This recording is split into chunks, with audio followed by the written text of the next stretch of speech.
ನಿಂತ್ಕೊಳ್ಳಿ. ಸಿಗರೇಟ್ ಹೊಡೆಯೋದನ್ನ ಬಿಟ್ಟರೆ ನಿಮ್ಗೆ ಏನಾಗುತ್ತೆ ಅಂತ ಗೊತ್ತಿದೆಯಾ? ಸಿಗರೇಟ್ ನ ಕ್ವಿಟ್ ಮಾಡ್ತೀನಿ ಅನ್ನೋ ಫ್ರೆಂಡ್ಸ್ಗೆ ಈ ವಿಡಿಯೋನ ಶೇರ್ ಮಾಡಿ. ಮೊದಲನೇ ದಿವಸ ನಿಮ್ಮ ಲಂಗ್ಸ್ ಯಾವುದೇ ಅಟ್ಯಾಕ್ ಇಲ್ಲದೆ ನಿಜವಾಗ್ಲೂ ಉಸಿರಾಡಕ್ಕೆ ಸ್ಟಾರ್ಟ್ ಆಗುತ್ತೆ. ಮತ್ತೆ ಆಕ್ಸಿಜನ್ ನಿಮ್ಮ ಲಂಗ್ಸ್ ಅಲ್ಲಿ ಇರೋ ಡರ್ಟಿ ಬರ್ಡ್ಸ್ ನ ಕ್ಲೀನ್ ಮಾಡೋದಕ್ಕೆ ಸ್ಟಾರ್ಟ್ ಮಾಡುತ್ತೆ. ಮೂರನೇ ದಿವಸ ನಿಮ್ಮ ಬಾಡಿಲಿರೋ ನಿಕೋಟಿನ್ ಖಾಲಿ ಆಗುತ್ತೆ. ಮತ್ತೆ ನಿಮ್ಮ ಲಂಗ್ಸ್ ಅಲ್ಲಿ ಇರೋ ಟಾಕ್ಸಿಕ್ ಪಾರ್ಟ್ ರಿಲೀಸ್ ಆಗುತ್ತೆ. ಮತ್ತೆ ನಿಮ್ಮ ಬ್ರೈನ್ ನ್ಯಾಚುರಲ್ ಆಗಿ ಡೊಪಮೈನ್ ನ ರಿಲೀಸ್ ಮಾಡೋದಕ್ಕೆ ಸ್ಟಾರ್ಟ್ ಮಾಡುತ್ತೆ. ಇದರಿಂದ ಒಂದು ವೀಕ್ ಅಲ್ಲಿ ನಿಮಗೆ ಕೆಮ್ಮು ಬರಕ್ಕೆ ಸ್ಟಾರ್ಟ್ ಆಗುತ್ತೆ. ಯಾಕೆ ಅಂತಂದ್ರೆ ನಿಮ್ಮ ಲಂಗ್ಸ್ ಅಲ್ಲಿ ಇರೋ ಎಲ್ಲಾ ಬ್ಯಾಡ್ ಪಾರ್ಟ್ಸ್ ಕೂಡ ಇದು ಕ್ಲೀನ್ ಮಾಡೋದಕ್ಕೆ ಸ್ಟಾರ್ಟ್ ಆಗಿರುತ್ತೆ.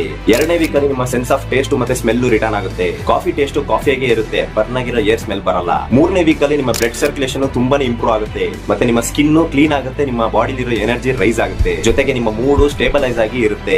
ಒಂದು ಮಂತ್ ಆದ್ಮೇಲೆ ನಿಮ್ಮ ಲಂಗ್ಸ್ ರೀಜನರೇಟ್ ಆಗಕ್ಕೆ ಸ್ಟಾರ್ಟ್ ಆಗುತ್ತೆ. ನಿಮಗೆ ಹಾರ್ಟ್ ಅಟ್ಯಾಕ್ ಆಗೋ ರಿಸ್ಕ್ ನ ಡ್ರಾಪ್ ಮಾಡುತ್ತೆ. ಜೊತೆಗೆ ನಿಮ್ಮ ಬಾಡಿಲಿರೋ ಟೈರ್ಡ್ನೆಸ್ ಕೂಡ ಹೊರಟೋಗುತ್ತೆ.